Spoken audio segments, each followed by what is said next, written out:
Hi everybody, it's Sloan from SloanBella.com, and I am back with this new little feature I'm going to do every so often, or as I feel like it. What I'm going to do is I'm going to do a tarot spread. The first one I'm doing just after the full moon lunar eclipse in Leo, because it is a balancing of material and spiritual. I'm going to start with what's your money like for the rest of this month. That's what most people want to know. I'll do the love one after, but for now, this is the money one. So what I want you to do is I want you to focus on this deck of cards, and I want you to pick card number 1, card number 2, or card number 3. And I'm going to read each card. So in your head, pick one. I'm going to give you a few minutes. Not even a few minutes. I'm going to give you a few seconds to focus on the card to see which one you want to gravitate towards. If you have more than one, which one is your first choice? I'm going to pull out 3. You're not going to be able to see the cards. I just want you to pick number 1, number 2, or number 3. Okay, we're back. So for those of you that picked pile number 1, I'm going to reveal what that card is in a financial way for you in the upcoming weeks. Now, I'd like to say that I use the Rider-Waite Tarot deck, and in particular the Herbal deck, which combines the mastery of the tarot along with the metaphysical meaning of the herbs and what they're used for. So when I combine them, I find that I get a more accurate reading as to your situation. Now, we're just pulling one card at a time, and this one is number 1. So what is number 1? I'm going to hold it up. I have the pile in my hand. You guys who focused on number 1 picked the Two of Pentacles. So I'm going to pull it out right here. What does this mean for you financially in the coming months? It has so much meaning for you because what it means is there is a youthful vigor when it comes to earning money. It does not mean you have to be youthful. It means that you are accumulating with ideas right now. You are focused and trying to juggle all your ideas. That is why the person is holding the 2 coins up in the air. Which way are you going to make your money? How are you going to make your money? Maybe an idea seems like it's really awesome right now, but not necessarily the right idea long term. What this card is telling you, the Two of Pentacles right here, with the yellow docket at the top, and I will tell you what that means. But what this card is telling you actually is that you don't need to make any rash decisions when it comes to your income or how you make money. What you need to do is focus on what's right for you.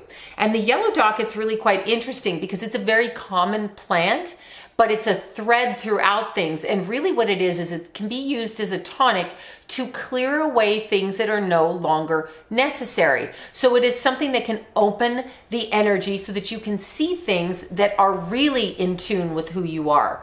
That's not to say you can't make money by doing your odd jobs, you know, if you're a dog walker and you're a waitress and you go to work, but which of these jobs are you going to bring to the surface to actually help you focus in the next month?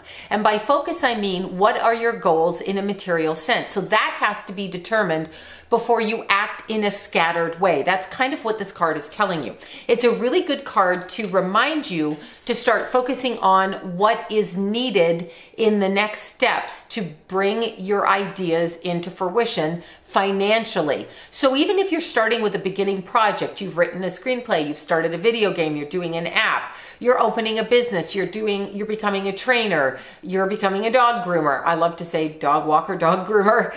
You're becoming a new makeup artist. Whatever it is you're doing, plan out the next steps ahead so that you can actually start to move towards them and don't make any rash decisions. So if you are posed with somebody saying, you need to sign this, you need to do this right now, it has to happen right now, take your time to think about whether it's really what you want to do on a personal level. Because if you choose what it is you want to do, as the Two of Pentacles would suggest, on a personal level, out of the many ideas that are creatively coming forth, and you choose what you like, that is what will bring you the money. So that is card number 1 if you picked it.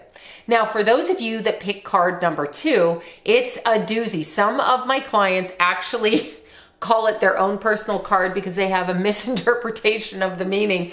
They think it means all chaos and just complete explosion, which it can mean, but I'm going to word it a little bit differently to you. If you picked card number 2, you picked a doozy and one that a lot of people fear.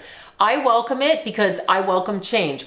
But what it is it's the tower. And you'll see the tower. The tower is completely exploding. It's blowing up. And you'll see the garlic at the bottom, the garlic clove.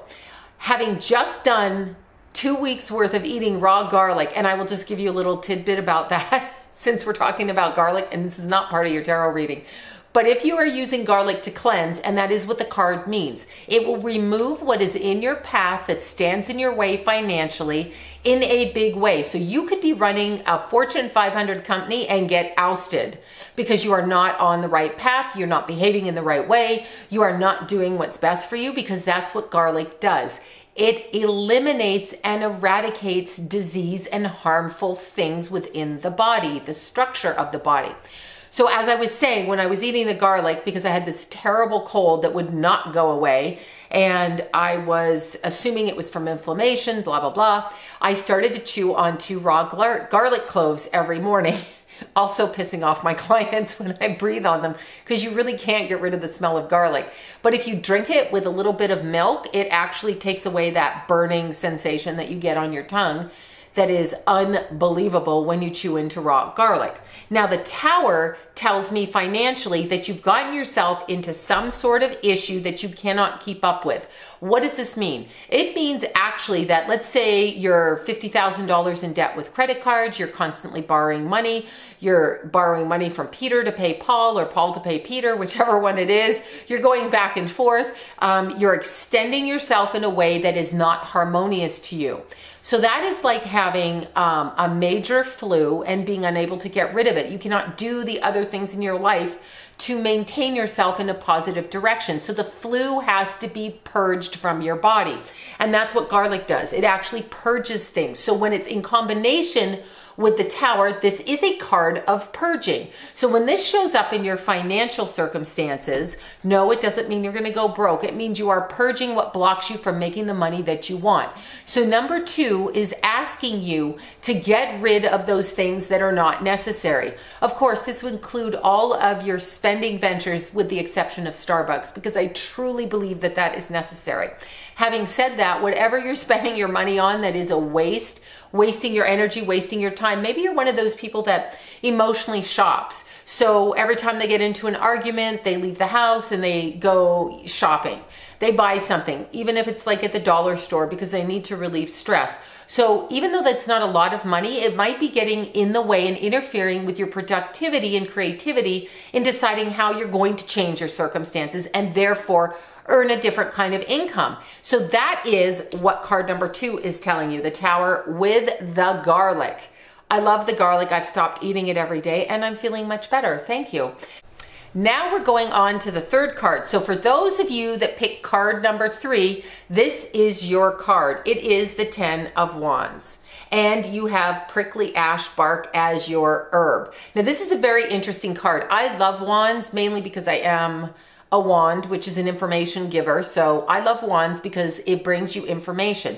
10 is connected to the work that you are currently doing. So this is connected to your job and your work right now. And the 10 of Wands is really interesting because it is both a group and an individual effort. So at your current work, whatever it is you're doing, are you getting the cooperation of the people around you? And do you need to step outside of your comfortable circle, which is what the prickly ash bark would suggest, that you need to step outside and circulate, because that is a plant of circulation in the body. So it circulates the blood. Now, if we're talking about when you work and the people that you communicate with daily, it stands to reason that you are staying stuck in your own little circle because it is comfortable. Don't we human beings always do what is comfortable? We need security. I personally think that's a huge fallacy. I mean, I guess you do need some security, but the act of continually being fluid, which is what the 10 of Wands is teaching you, to be fluid at your current job and to move forward with it. So if you, for example, work in an organization and you are a clerk and no one's taking you seriously, you want to be a manager, you have to actually extend yourself out there, not be afraid to speak up for yourself and ask to elevate yourself at your work. And so it is to circulate both verbally, influentially, with people that you meet, different ideas and to keep fluid with one's work. So this is telling me that the more fluid you are at work, the more money will come to you. And that's how I see those cards. So for those of you that pick card number 1, number 2, or number 3, you have your descriptions. You know what you need to do. And once again, my name is Sloan.